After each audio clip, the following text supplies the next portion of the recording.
Kumusta mga brad? Pagdating nga po sa kategory ng 150 to 160cc na scooter or maxi scooter, bidang-bida dyan yung mga motor ni Yamaha at ni Honda. Silang dalawa talaga ang nagpapaligsahan pagdating dyan. Nandyan nga po yung PCX ni Honda at nandyan din po yung NMAX ni Yamaha. Pagdating nga po sa bracket na yan, silang dalawa talaga yung mahigpit na magkalaban. Doon kasi kay Kawasaki, hindi sila nakafocus sa mga ganyang motor. Doon naman kay Suzuki, 125cc lang yung Bergman nila. Except doon sa mga 400cc pataas. Pero sa ngayon, mukhang magkakaroon na rin sila.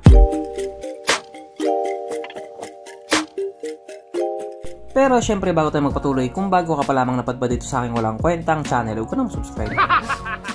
So yun na nga, dati nga po nung nilabas sa Pilipinas ang Suzuki Bergman Street, sari-sari po ang naging reaksyon ng mga tao. May mga komento na positibo, pero mas marami pong komentong negatibo. At ang dahilan nga po doon, maliit yung gulong niya sa likuran. Kung sa bagay, totoo nga naman, maliit talaga yung gulong niya sa likuran. Pero ayon naman doon sa mga eksperto nag-imbento sa motor na ito, may purpose daw kung bakit maliit yung gulong niya sa likuran. Pero syempre hindi po yung kinagat ng mga tao. Sabi pa nga ng iba, bibili na sana ako kaso lang liit ng gulong sa likuran. Ano ba tong motor na to? Parang motor ni Johnny Bravo.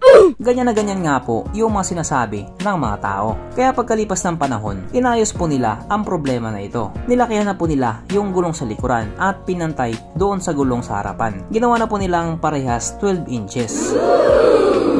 Sana all 12 inches. Pero kahit ganun nga po ang nangyari na inayos na yung problema, may sinabi pa rin talaga sila. Pangit, maliit pa rin ang gulong. Dapat ginawa na nilang 14 inches at ginawa na rin sana nilang 150cc. Huh? Wala eh, nasa Pilipinas tayo, wala nang bago. Pero dito, mukhang magbabago na yung tingin nila. Sapagkat meron nga pong isang motor na nilabas nila doon sa China, na malaki daw po ang posibilidad na ilabas sa Pilipinas para gawing Bergman 150. At ito nga po ang motor na binuo ni Suzuki at ni Hauji. Nakatulad nga po na sinabi ko, nilabas na sa China. At ang pangalan nga po dito sa motor na ito ay Hauji UHR 150, na ina-assume na nga po ng mga tao na magiging Suzuki Bergman 150.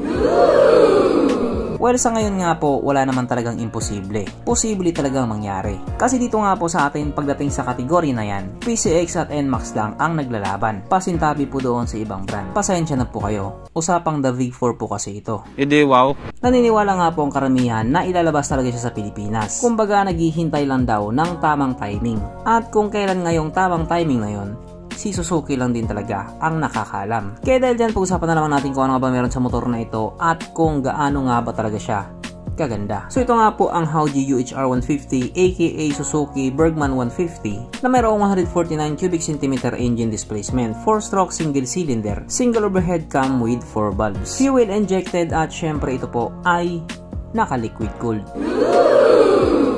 Kaya hindi po siya panis sa Honda Click 125. Ang kanyang compression ratio 10.6:1. Pagdating naman po sa kanyang power, ito po ay mayroong 14.4 horsepower at 8,500 RPM, 14.2 Nm of torque at 6,500 RPM. Na ayon nga po sa mga tao nag-top speed sa motor na ito, ito po ay kaya tumakbo sa bilis ng 110 km/h. My God. Pero kung sakaling ilabas sa Pilipinas yan, panigurado aabot ng 130 kph yan. Syempre, ibang usapan na kapag Pinoy na nakasampa.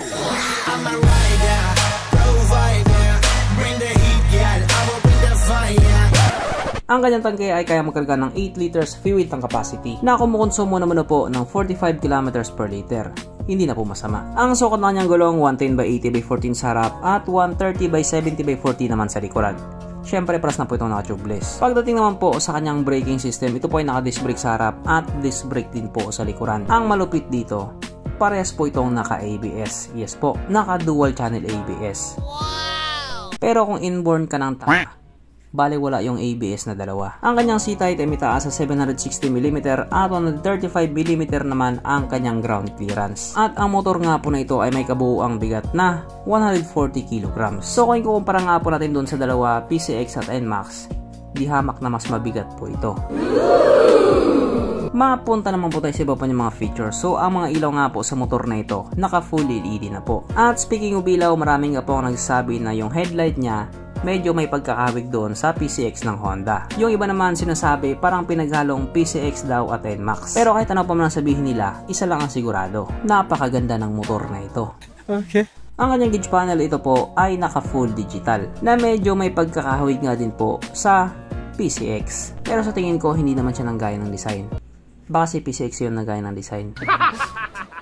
At katulad nga po sa mga bagong motor ngayon, nakakilis na rin po ito. Yes po, naka smart key system na rin po ito. Kaya dito nga po sa motor na ito, pa-remote ka na lang. At syempre present nga din po dito ang kanyang USB charging port. Ang malupit pa, hindi lang siya nag-iisa. Hindi rin po siya tatlo, kundi dalawa. Yes po, dalawa po ang kanyang USB charging port. Na para kahit saan ka nga po magpunta, hindi ka na mangangamba na baka malubat yung cellphone mo. Kasi nga, manonood ka pa ng Cornhub. At present nga din po sa motor na ito ang walang kamatayang ISS or Idling Stop System. So sa 54,000 pagkakataon nga po, uulitin ko na naman to. Ito nga po yung mekanismo na kapag nahinto ka sa isang traffic light at hindi mo pinihit yung silinyador sa loob ng 3 or 5 segundo, kusa nga pong mamamatay ang makina sa motor mo. At pihitin mo lamang din siya pabalik, kusa na rin siya nga andar. Pero dito, kusa ka rin nga andar sapagkat nandito na nga po tayo sa exciting na part, ang kanyang mga suspension. So sa harapang bahagi nga po ito ay ginamitan ng telescopic fork at sa likuran naman ito po ay gumagamit ng dual shock absorber na ayon nga po sa mga taong nakagamit sa motor na ito, maganda ang bounce.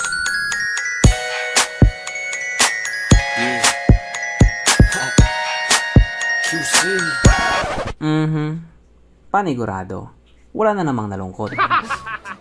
At dahil wala nga pong nalungkot, alamin na po natin kung present nga ba sa motor na ito yung 3 pinaka-importanting features. So una na nga po dito ang kanyang lagayan ng instalyon at good news mga brad, meron siyang ganon.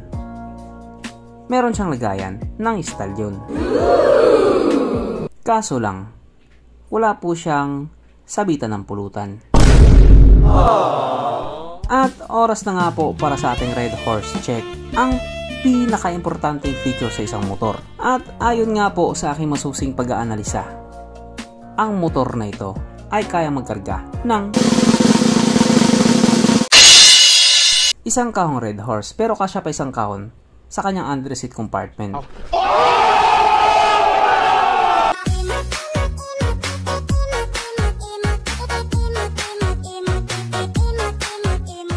So therefore ang motor na ito kahit papano recommended. At regarding naman po sa presyo niya, ito nga po nagkakalaga ng 20,000 Chinese yuan na kung i-convert nga po natin into Philippine peso, ito po ay papatak ng 157,000 pesos. Pero syempre yan naman po ay presyo doon sa China. Kung sakaling ilabas din sa Pilipinas, magbabago din ang presyo niyan kung ilabas. Kaya ang gawin nyo, kalampagin nyo ng kalampagin si Suzuki. Malay nyo isang araw, nandito na yan. Kaya kapit lang. So hanggang dito na lang muna mga brad. Kung may gustong sabihin or gustong idagdag doon sa mga sinabi ko, mag-comment ka na lang sa baba. Keep bye.